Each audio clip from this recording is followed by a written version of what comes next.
Welcome to Rekha Channagiri YouTube channel. Friends, actually ಇವತ್ತು ಹೆಸರು ಕಾಳ್ದು ಬಸ್ಸಾರು ಮಾಡಿದ್ದೆ. ಸೊ ಅದನ್ನ ರೆಸಿಪಿ ನಿಮ್ಮ ಹತ್ರ ಶೇರ್ ಮಾಡ್ಕೊಳ್ಳೋಣ ಅಂತ ಮಾಡ್ತಾ ಇದ್ದೀನಿ. ನಾನು ಹೆಸರು ಕಾಳನ್ನು ಒಂದು 2 ಟೈಮ್ಸ್ ಚೆನ್ನಾಗಿ ವಾಶ್ ಮಾಡಿಬಿಟ್ಟು ಇಲ್ಲಿ ಫಿಲ್ಟರ್ ವಾಟರ್ನ ಹಾಕಿಬಿಟ್ಟು ಬೇಯೋದಕ್ಕೆ ಇಟ್ಟಿದ್ದೀನಿ, ಸ್ವಲ್ಪ ಕುದಿ ಬರಲಿ ಅಂತಂದ್ಬಿಟ್ಟು. ಅಷ್ಟೊಳಗಡೆ ನೀಟಾಗಿ ನಾವು ಕ್ಲೀನ್ ಮಾಡ್ಕೊಂಡಿರೋಂಥ ಸಬ್ಬಸಿಗೆ ಸೊಪ್ಪನ್ನು ನಾನಿಗೆ ನೀಟಾಗಿ ಚಾಪ್ ಮಾಡ್ತಾ ಇದ್ದೀನಿ.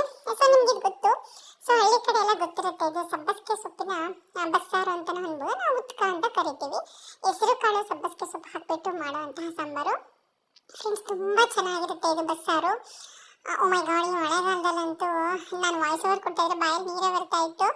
ನಾವಂತೂ ತುಂಬ ಮಾಡ್ತೀವಿ. ಆ್ಯಕ್ಚುಲಿ ಎಕ್ಸಾಕ್ಟ್ ಟೇಸ್ಟ್ ಅಮ್ಮ ಯಾವ ರೀತಿ ಮಾಡ್ತಾರೋ ಅದೇ ರೀತಿ ನಾನು ರೆಸಿಪಿ ಕಂಪ್ಲೀಟಾಗಿ ಮಾಡಿದ್ದೀನಿ.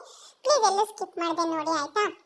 ಸೊ ವಿಡಿಯೋದಲ್ಲಿ ನಿಮಗೆ ಒಂದು 2-3 ಟಿಪ್ಸ್ ಸಿಗುತ್ತೆ. ಅಂದರೆ ಗ್ಯಾಸನ್ನು ಸೇವ್ ಮಾಡುವಂಥದ್ದು, ಟೈಮ್ ಕಡಿಮೆ ಇದ್ದರೆ ಯಾವ ರೀತಿ ಫಟಾಫಟ ಅಂತ ಅಡುಗೆ ಮಾಡುವಂಥದ್ದಾಗಿರ್ಬೋದು.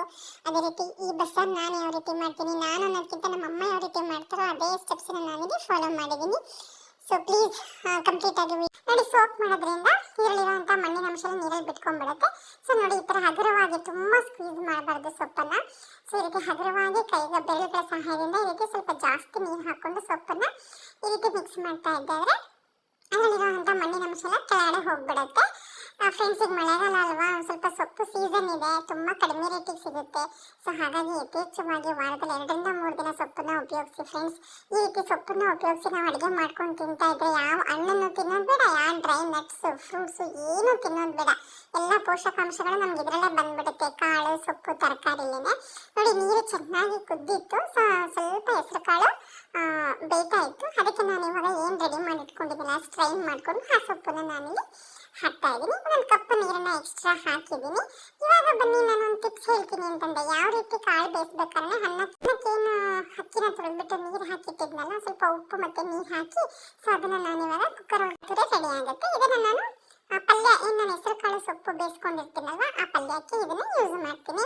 ಸೊ ನಮ್ಮ ಕಡೆ ಅಂತೂ ಸ್ವಲ್ಪ ಕಾಯಿನ ಯಥೇಚ್ಛವಾಗಿ ರಿಮೂವ್ ಮಾಡ್ತಿದ್ದೀನಿ ಫ್ರೆಂಡ್ಸ್. ಇನ್ನೊಂದು ಸ್ವಲ್ಪ ಜ್ಞಾನ ತಲೆಗೆ ಇಟ್ಕೊಳ್ಳಿ, ಸ್ಟ್ಯಾಂಡು ನೀಟಾಗಿರಬೇಕು, ಗಲೀಜಾಗಿರ್ಬೋದು, ತುಂಬ ಚೆನ್ನಾಗಿರಬೇಕು. ಈ ರಸ್ಟ್ ಹಿಡಿದಿರೋದು, ಗಲೀಜಾಗಿರೋದು ಆ ಥರದ್ದೆಲ್ಲ ದಯವಿಟ್ಟು ಹಾಕಿಬಿಡಿ. ನಿಮ್ಮ ಮನೇಲಿ ಇದ್ದರೆ ಆ ರೀತಿ ಒಂದು ಸ್ಟ್ಯಾಂಡನ್ನು. ಬನ್ನಿ ಸಾಂಬಾರಿಗೆ ಕಾಳಿಗೆ ಒಗ್ಗರಣೆ ಹಾಕೋಣ ಫ್ರೆಂಡ್ಸ್. ಇನ್ನೊಂದು ಏನು ಹೇಳೋದು ಮರ್ತ್ಬಿಟ್ಟೇನೆ, ನಾನು ಕಾಳು ಬೇಯಿಸ್ಬೇಕಾದ್ರೆ ಯಾವುದೇ ರೀತಿ ಉಪ್ಪನ್ನು ಹಾಕಿಲ್ಲ.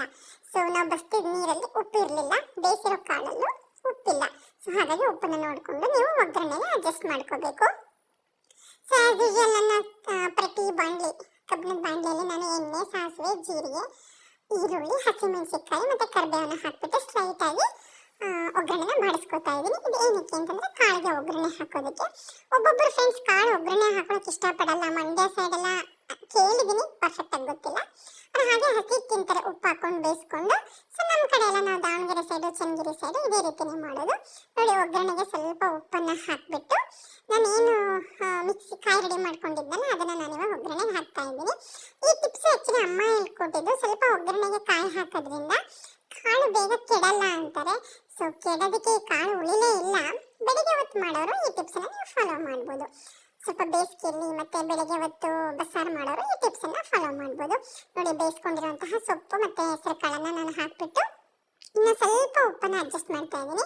ನಾನು ಮೊದಲು ಹಾಕಿದ್ದು ಉಪ್ಪು ಒಗ್ಗರಣೆಗೆ ಈರುಳ್ಳಿಗೆ ಇಟ್ಕೊಳ್ಳಿ ಅಂತ, ಇದು ಕಾಳಿಗೆ ಮತ್ತು ಸೊಪ್ಪಿಗೆ ಕಾಯಿ ತುರಿಗೆ ಇಟ್ಕೊಳ್ಳಿ ಅಂತ.